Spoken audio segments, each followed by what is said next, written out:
कि पढ़ाई करो और बच्चे पैदा करो, शादी हो जाए, बूढ़ा हो जाए और मर जाए। हाँ। ये हमारा उद्देश्य नहीं है। नहीं। हम क्यों आए हैं? हाँ। किसने बनाया हमें? हमें मालूम है हमें भगवान ने बनाया, लेकिन क्यों बनाया? हमारा उद्देश्य क्या है? हाँ, भगवान ने क्यों बनाया है? मेन कारण क्यों तो यह बनाया है हमको? और यही- कर्म क्या है? हाँ। कर्म क्यों बनाया है? प्रश्न तो यह है। कर्म तो सभी करते हैं, मनुष्य ही नहीं, पशु पक्षी भी करते हैं। हाँ जी। आहार, भय, मैथुन, निद्रा, ये सभी को है। पशु पक्षी भी भोजन करते हैं, मनुष्य भी करता है। भय उनको भी है, मनुष्य को भी है। सोते वो भी है, मनुष्य भी है। बच्चे वो बनाते हैं, मनुष्य बनाता है। तो वो तो केवल क्या है, ये भोग योनियां है। मनुष्य भोग योनि नहीं, कर्म योनि है। हम यहाँ क्यों आए हैं? ये बड़े भाग्य से हमको मनुष्य योनि मिलती है। इस मनुष्य योनि में हम जब माँ के गर्भ में रहते हैं तो हम दोनों मुट्ठी बंद होती है और प्रार्थना करते हैं परम पिता परमात्मा से, हे प्रभु हमको जठराग्नि से बाहर कर दो। वह कितनी प्रकार की तेज अग्नि है? 13। तो वो अग्नि जो है, जो जठराग्नि इतनी तेज अग्नि है, उसको जलता है।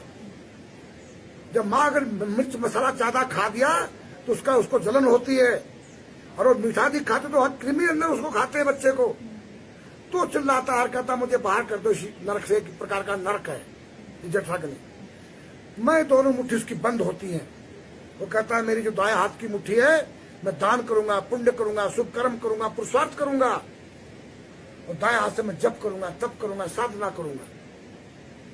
मैं इस माया के जाल में नहीं पड़ूंगा। ये प्रार्थना करके वो करता रहता है, तो परमात्मा उसको बाहर करता है। बाहर आने के बाद संसार के परिवार के लोगों को जब वो देखता है, वो भोजन या श्वास नाक या मुंह से नहीं लेता है। वो जो नाभि में नाल होता है, नलिका होती है, उसी के द्वारा वो श्वास लेता है, उसी के द्वारा वो खाता है। और कितना बड़ा साइंस है! श्वास तो फेफड़ों का संबंधित चीज है। फेफड़ों पर नहीं लेकर नाभि श्वास ले रहा है, वो जीवित है। वो खाना नाभि से खा रहा है डायरेक्ट। तो उसमें और समाधि में है, उस समय उसकी खेचरी मुद्रा लगी हुई है। खेचरी मुद्रा का अर्थ होता है हमारे अंदर, मुंह के अंदर 2 नाक के रास्ते हैं, 2 आंखों के रास्ते हैं, और 2 कान के रास्ते हैं, और एक मुंह का रास्ता है। ये 7 द्वार हैं, और ये बिल्कुल नजदीक नजदीक में ही है। खेचरी मुद्रा जीभ अंदर जाकर के उन सबके सब रास्तों को बंद करती है। उल्टी हो जाने से मुंह का रास्ता बंद हो गया, और नाक के, कान के, आंख के जो 6 रास्ते हैं, इनको भी लॉक कर देती है। और यहाँ से न तो कोई वायु बाहर जा सकती है,